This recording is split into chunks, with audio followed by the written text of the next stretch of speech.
बल्कि मैं आपको एक वाक़या सुनाता हूँ। मुझे एक वाक़या याद आया आज। हदीस पढ़ रहे थे, किताबुन निकाह मुझे आज भी याद है। तो हमारे जो उस्ताद हैं ना, उन्होंने हमें एक वाक़या सुनाया था। वो वाक़या क्या था? वो कहते हैं कि हुआ ये कहते हैं कि एक दफ़ा ना, ये जो इंडिया पाकिस्तान की जब जंग हो रही थी, यानी सॉरी जंग तो नहीं, सॉरी जब ये पार्टीशन का मामला था, तो उस वक्त आपको पता है कि बहुत ज़्यादा जो है खाना जंगी शुरू हो गई थी एकदम। तो हुआ ये कि एक मुसलमान फैमिली की एक लड़की थी, तो शी वॉज स्ट्रैंडेड। वो घर वगैरह उसका ऑक्यूपाई कर लिया गया और वो अपनी फैमिली के साथ they were trying to actually get out of the country and they were trying to migrate. तो हुआ ये कि वो किसी वजह से वो जुदा हो गई, अलहदा हो गई अपनी फैमिली से। अकेली नौजवान लड़की थी, खूबसूरत लड़की थी, काफ़ी मुसलमान थी। तो हुआ ये कि रात पड़ गई, तो she was hiding at some place. तो रात हो गई, तो रात को ठंड भी थी। तो सोचा कि मैं किसी जगह पे जाके रिफ्यूज लूँ, तो उसे कोई जगह नहीं मिली। अब जाहिर है एक बच्ची है, अब उसको, बच्ची से मुराद लड़की है, अब उसको ये भी ट्रस्ट नहीं है कि मैं किसी के घर जाऊँ। उनको पता हो कि जी मैं अकेली हूँ, मेरे साथ कोई है नहीं, और उस टाइम तो आपको पता है जो हालात थे कि पता नहीं मेरे साथ क्या मामला करेंगे। तो कहते हैं कि उसको ना एक मस्जिद नज़र आई, तो वो मस्जिद में चली गई। तो उसने कहा मस्जिद में शायद हो सकता है कोई अल्लाह का नेक बंदा। आमतौर पर मस्जिद के बारे में हमारी भी यही फीलिंग होती है कि यहाँ पे इंशाल्लाह जो है वो गुनाह से बचा जा सकता है। तो हुआ ये कि वो खातून जो है, वो लड़की जो है, चली गई उसमें मस्जिद में। अच्छा, जब मस्जिद में गई तो वहाँ पे उसने क्या देखा कि मस्जिद के पास ही ना साइड पे एक कमरा था, और उस कमरे के अंदर एक नौजवान लड़का मौजूद था। He was reading a book, कोई अपनी, he was a student of knowledge, एक तालिब इल्म था, बैठा हुआ था। तो वो लड़की आई और उसने उसे कहा कि मेरे साथ ये मसला हुआ है, तो मैं रात यहाँ पे गुजार सकती हूँ आपकी इजाज़त से?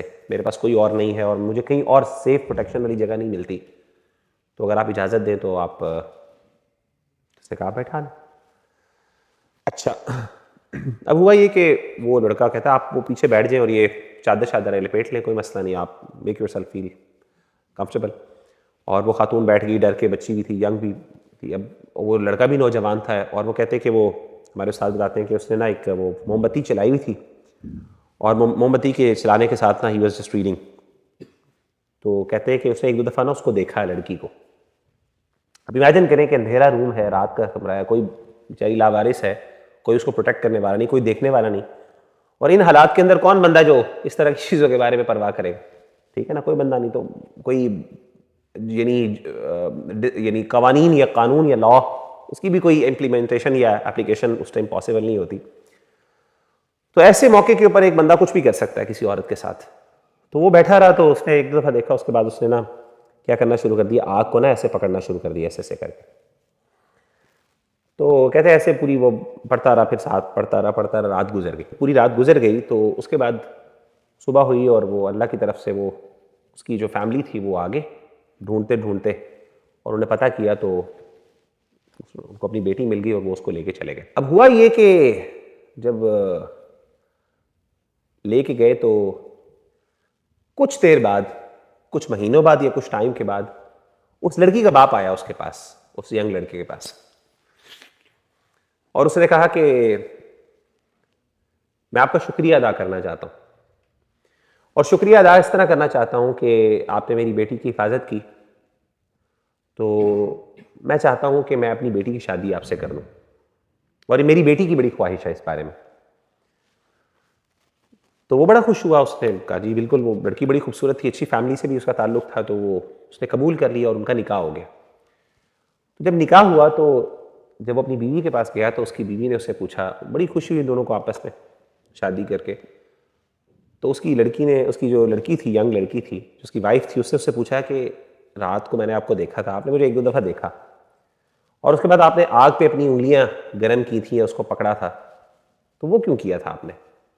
और मैं बड़ी मुतासिर हुई थी कि आपने पूरी रात जो है उसके बाद से मुझे दोबारा नहीं देखा, और पूरी रात आपने अपनी नज़रों की हिफाजत की, हालांकि मैं अकेली थी, आई वॉज वल्नरेबल। तो उन्होंने कहा कि जब मैंने आपकी तरफ देखा और आपकी खूबसूरती से मैं इतना मुतासिर हुआ कि मेरे दिल में बहुत गुनाह की जो है ना वो चाहत बढ़ी, टू दी एक्सटेंट कि मुझे लगा कि शायद मैं बर्दाश्त नहीं कर सकूंगा, मैं कंट्रोल नहीं कर सकूंगा, पूरी रात को ना गुजार नहीं सकूंगा। तो कहते हैं कि उस वक्त अल्लाह ने मेरे दिल में बात डाली। मैंने क्या किया कि वो जो साथ मोमबत्ती थी ना, मैंने अपनी उंगलियों को ना वहाँ पे आग पकड़ने की कोशिश की, उसको टच किया और उसकी गर्मी को फील किया, और मैंने अपने आप से ये कहा कि ये आग का एक फ्लेम्स है छोटा सा। इमेजिन करो कि कल को अल्लाह ताला इस गुनाह की वजह से तुम्हें जहन्नुम में फेंक दे और तुम्हें हमेशा हमेशा इस आग में रहना पड़े, इससे बढ़ के आग है। तुम दुनिया की इस आग को कुछ सेकंड्स के लिए नहीं बर्दाश्त कर सकते, तो इमेजिन करो कि हमेशा हमेशा की जहन्नुम में किस तरीके से तुम बर्दाश्त करोगे। तो कहते हैं कि अल्लाह ताला ने शायद, और कहते हैं उसी चीज़ की वजह से जब मैंने देखा था तो मुझे फिर उस टाइम इतना खौफ आया अल्लाह से कि वो जो गुनाह का जो था ना, एक जो चाहत थी वो मेरे ज़हन से निकल गई। तो अच्छा, वो लड़की जो थी उसने जो उससे शादी की थी वो भी इस चीज़ से मुतासिर होकर की थी, हया से। तो हमारे उस्ताद ने फिर ना एक हदीस सुनाई हमें इसके बाद, और वो हदीस ये है कि आप सल्लल्लाहु अलैहि वसल्लम ने फरमाया, मन तरक शैअन लिल्लाहि, वो बंदा जिसने अल्लाह के लिए किसी चीज़ को छोड़ा, अल्लाह के लिए किसी चीज़ को छोड़ा, हालांकि वो चीज़ उसको बहुत पसंद है, वो उसके बगैर रह नहीं सकता, अव्वदहुल्लाहु खैरम मिन, अल्लाह ताला उसको ज़रूर उससे बेहतर कोई चीज़ अता करते, या तो वो अता करते या उसे बेहतर अता करते। तो आप इमेजिन करें कि उस बंदे ने अल्लाह से डरते हुए उस चीज़ को छोड़ा, और ये सोचते हुए नहीं कि पता नहीं मुझे कल को मिलेगी कि नहीं मिलेगी, लेकिन अल्लाह ने ना सिर्फ वो लड़की भी उसको दे दी हलाल वे में, हलाल तरीके में, और उसके लिए कितना बड़ा अजर अल्लाह ने रखा, इतने बड़े गुनाह से अल्लाह ने उसको बचा लिया, और कितना बड़ा वो वलीउल्लाह होगा, आप इमेजिन करें कि जिसने अपने आप को इस तरीके से रोका। आपको पता है वो एक और वो वाक़या आपने सुना है, वो जो 3 बंदे जो गार के अंदर फंस गए थे, नबी सल्लल्लाहु अलैहि वसल्लम ने वाक़या सुनाया। वो गार में जो फंसे थे 3, आसमान से बारिश हुई, तूफान आ गया, और तूफान की वजह से वो पत्थर जो है वो गार के मुंह पर आ गया। तो उन्होंने कहा कि कोई ऐसी दुआ करते हैं कि जिसका वसीला दे के हम अल्लाह ताला से मांगते हैं कि अल्लाह हमें इस गुनाह से, इस मुश्किल से निकाल दे। तो उनमें से एक नौजवान ने क्या दुआ मांगी थी आपको पता है? उसने नौजवान ने दुआ मांगी थी, उसने कहा था कि ए अल्लाह, तुझे पता है कि मुझे अपनी कज़न थी उससे बहुत मोहब्बत थी। ये कज़न वाली बात आ गई, मुझे अपनी कज़न से बहुत मोहब्बत थी। तो कहा कि अल्लाह, मैं चाहता था कि उसके साथ अपना कोई रिलेशन रखूं। तो वो अल्लाह से डरने वाली खातून थी, तो वो अपनी हया की हिफाजत करने वाली थी। तो एक दफ़ा क्या हुआ कि मजबूरी की वजह से वो इतनी मजबूर हो गई, फाइनेंशियल नीड की वजह से, कि वो उसके पास आई और इसने उसे कहा कि तुम ऐसा करो, मेरी फाइनेंशियली कुछ मदद कर दो। तो कहता है कि अल्लाह मुझे मौका मिल दो, और उसने कहा कि ठीक है, मैं तुम्हारी फाइनेंशियल हेल्प कर देता हूँ, मैं तुम्हारी फाइनेंशियल हेल्प कर देता हूँ, लेकिन उसके बदले तुम्हें क्या करना होगा, मेरे साथ ये काम करना होगा।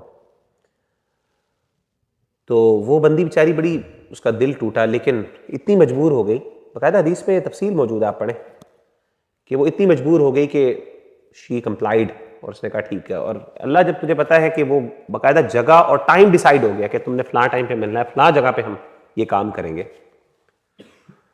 जब वो लड़की आई, उसकी कज़न, उस टाइम पे और उस जगह पे, और कोई देखने वाला नहीं था, कोई रोकने वाला नहीं था सिवाय अल्लाह की ज़ात के, तो उस वक्त जब वो ये काम करने लगा ना, तो उस लड़की के मुंह से चीख निकल गई, और चीख निकलते हुए उसने कहा कि तुम अल्लाह से डरो, इत्तक़िल्लाह, अल्लाह से डर जाओ,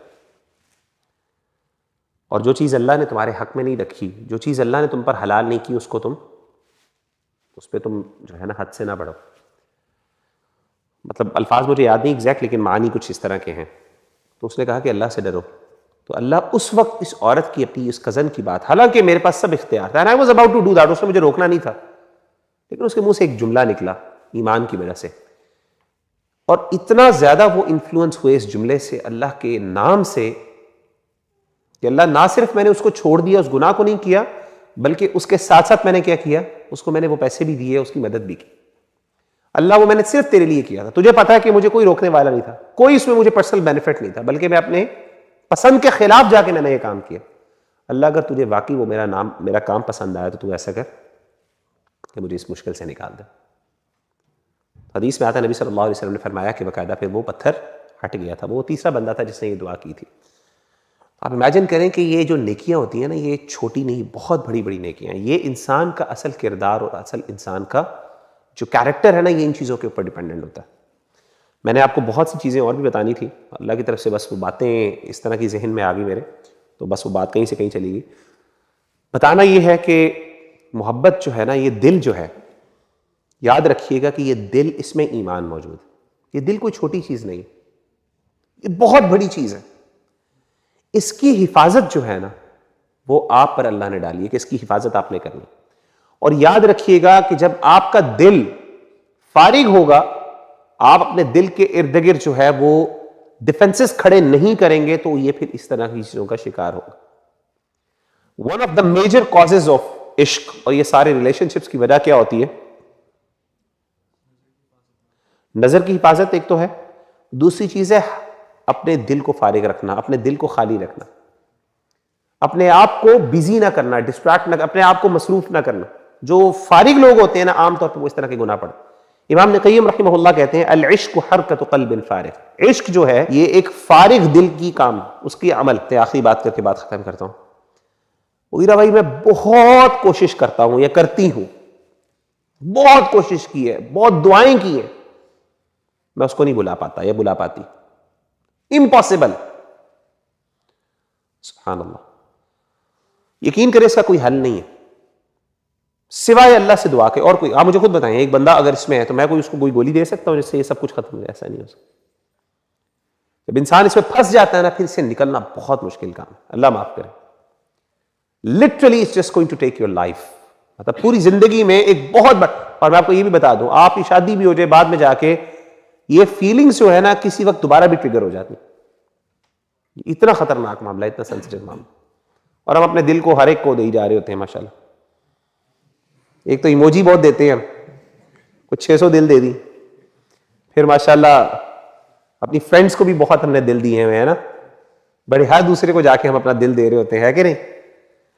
तो दिल आपको अल्लाह ने एक ही दिया, उसको हिफाजत करें और इससे बचें। इंशाल्लाह कोशिश करूंगा कि अगले टॉपिक पे अगली बार इस पर मजीद थोड़ी सी डिस्कशन करें, कुछ कॉजेज पे बात करेंगे कि किस तरीके से इससे निकल सकते हैं और कौन कौन सी चीज़ें जो हमें करने की ज़रूरत है इसमें प्रैक्टिकली, ताकि हम इस तरह के मामलात में ख़ास तौर पे दूसरों को भी गाइड करें। अल्लाह ताला हम सबको ऐसी फितनों से और आजमाइशों से बचाए।